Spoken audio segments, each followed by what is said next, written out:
Excellent mardi après-midi, bon retour après 3 jours de congé. C'est vrai que c'est pas facile de reprendre la semaine et je salue ceux et celles qui ont eu la bonne idée de prendre des vacances entre la fête nationale et aussi la fête du Canada. Salutations à vous. Je pense que l'an prochain, je vais faire comme vous aussi. On est nombreux, nombreuses à vouloir encore profiter des rayons de soleil parce que ça a été une magnifique fin de semaine. J'en profite pour vous souhaiter encore une fois bonne fête nationale. Aujourd'hui à l'émission, on va travailler fort. Travailler fort étant relatif parce que Robin Roy est là. Et quand Robin est là, vous le savez, faut travailler. Mais là, cette fois-ci, on va faire du yoga, mais pas du yoga tranquille. Oui, ce sera doux, ce sera léger, mais on va travailler quand même certaines parties du corps. Et tout d'abord, c'est notre capsule vétérinaire que vous savez, on aime énormément. Beaucoup de commentaires. Je vous incite d'ailleurs à nous écrire vos suggestions et vos questions à nos amis vétérinaires de l'hôpital vétérinaire Rive-Nord. Et on se pose la question aujourd'hui, comment devenir vétérinaire?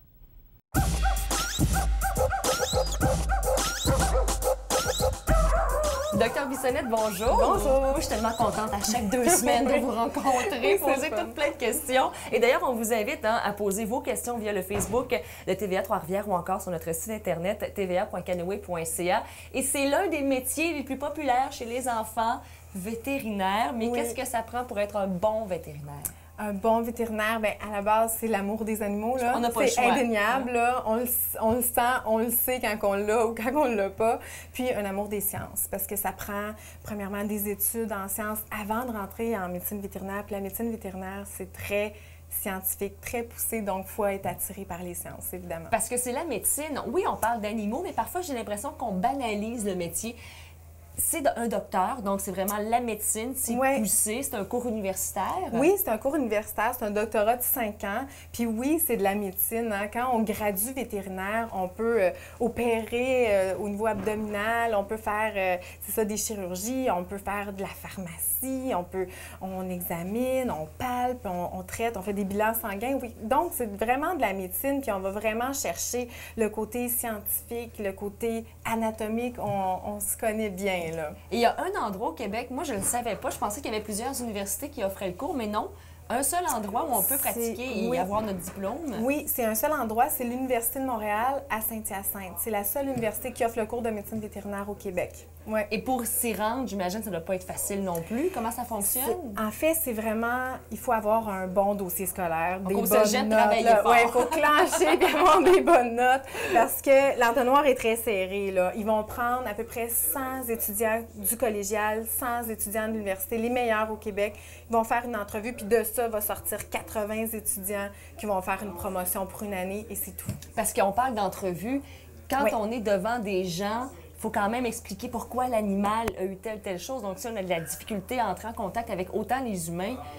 Ah oui, c'est ça. Ça prend une capacité de bien communiquer puis une capacité de bien vulgariser. Hein, parce que la médecine, des fois, ça peut être un peu ardu, mais il faut être capable d'expliquer c'est quoi que votre animal a, qu'est-ce qu'on fait, puis qu'est-ce que ça va donner finalement.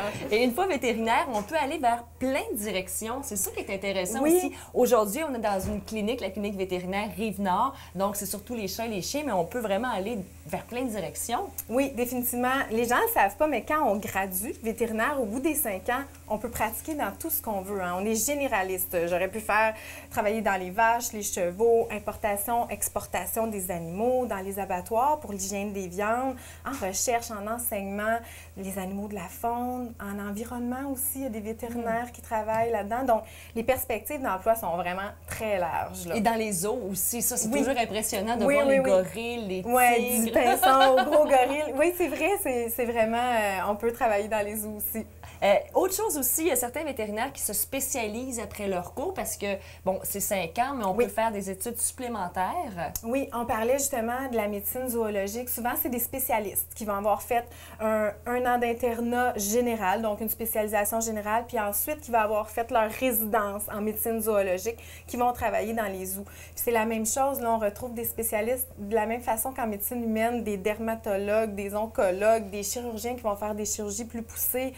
tout ce que vous pouvez imaginer en médecine humaine. En chimiothérapie aussi. Oui, les oncologues s'occupent de la chimiothérapie. Les dentistes et les ça, je vétérinaires. savais pas ça. Oui, oui, qui vont faire 3 ans de plus pour On met pas des broches au chat, il y a des traitements, non, pas nécessairement comme ça, mais il y a des traitements d'ortho qui se font pour changer, la mâchoire ou les dents. Il y a plein de choses qui se font, c'est assez étonnant quand même. Puis en Mauricie, c'est ça, on n'en a pas, mais c'est surtout dans les grands centres qu'on peut en retrouver. Si on a besoin, par exemple, d'avoir ces services, vous pouvez nous référer. On réfère, c'est ça. C'est souvent à Montréal, Québec ou à Saint-Hyacinthe, à la faculté de médecine vétérinaire. Puis votre vétérinaire, s'il voit la nécessité, va vous référer, il va faire l'action pour vous. Et qu'est-ce qui est le plus agréable dans un métier de vétérinaire?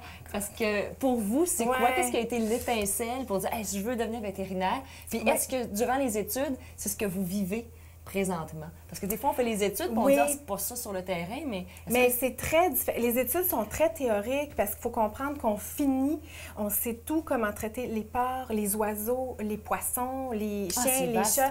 Donc, les études sont très théoriques. Vers la fin, il y a plus de stages, mais c'est vraiment le plaisir, c'est vraiment la pratique. C'est le plus beau métier du monde. Te lever le matin pour aller traiter des petits chiens et des petits chats, c'est merveilleux. Fait que moi, ce qui m'a motivée, c'est j'aimais beaucoup, beaucoup la médecine, mais j'aimais beaucoup les animaux. C'était un mariage obligatoire. Et le plus difficile, est-ce que c'est quand on annonce un décès? Bien, c'est difficile. Des décès, des maladies graves. La procédure de l'euthanasie, c'est toujours une période assez difficile. Puis c'est touchant à nous aussi. On s'attache à nos petits patients. Là, souvent, on les suit longtemps. C'est difficile pour nous, puis on comprend à quel point c'est dur pour la famille. Donc, c'est une partie qui est plus difficile, mais en même temps, c'est un beau geste. Quand c'est bien fait, je trouve qu'il y a quand même une beauté à travers tout ça. Bien, ça paraît que vous êtes passionné parce que regardez les étincelles dans les yeux, Dr Bissonnette. Merci beaucoup. Merci. On se retrouve à une prochaine chronique. Merci. Oui, merci.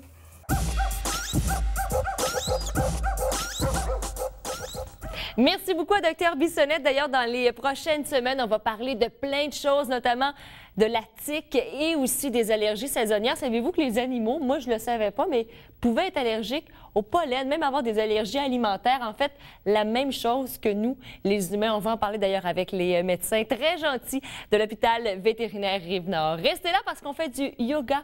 Oh, je serai calme avec Robert Roy au retour de la pause.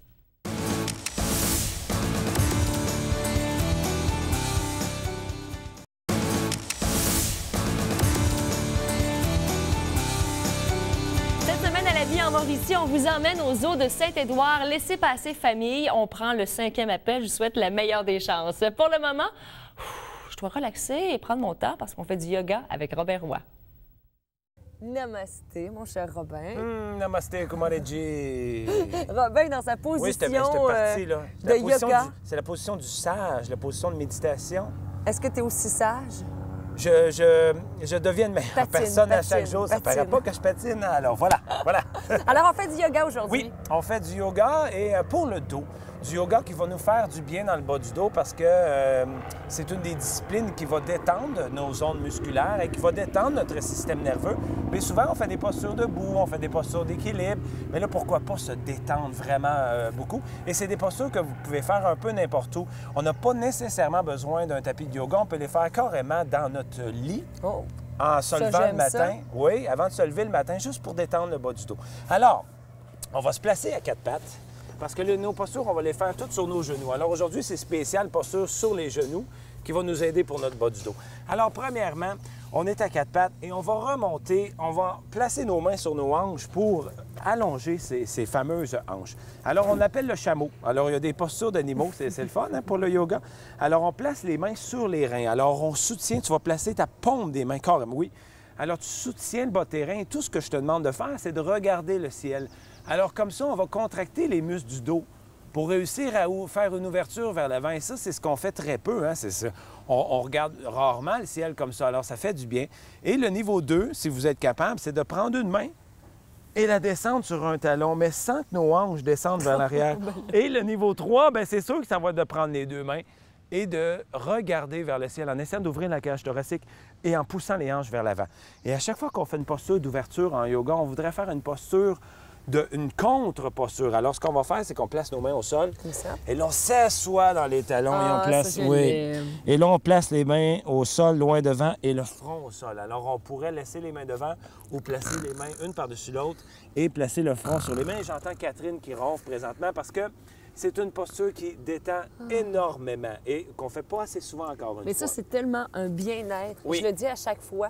Mais c'est une position qu'on fait pas et on n'y pense même Bien, pas. c'est Mais en ça. arrivant du travail, En arrivant. ça enlève les tensions. Ou le matin, Oui. carrément. Ah, tu ben sais. oui, au réveil. L'autre, on va faire le pigeon. Alors, plein de noms d'animaux encore. On prend les deux mains et on prend le genou droit entre les mains. Ce que tu veux faire avec ton pied gauche, c'est de l'enlever, de le tasser vers la gauche. Alors, tu veux le passer devant ton genou pour qu'il sorte du tapis. J'ai fait faire du Kama Sutra ici.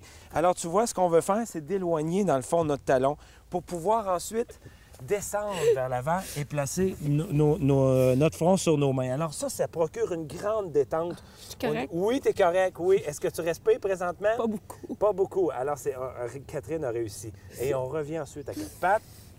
Et on voudrait faire, c'est sûr, l'autre côté. Alors, on avance l'autre genou entre les mains et on éloigne un peu notre jambe pour que notre hanche soit presque en contact avec notre talon pour pouvoir ensuite détendre le bas du dos et surtout la fesse, le côté de la hanche.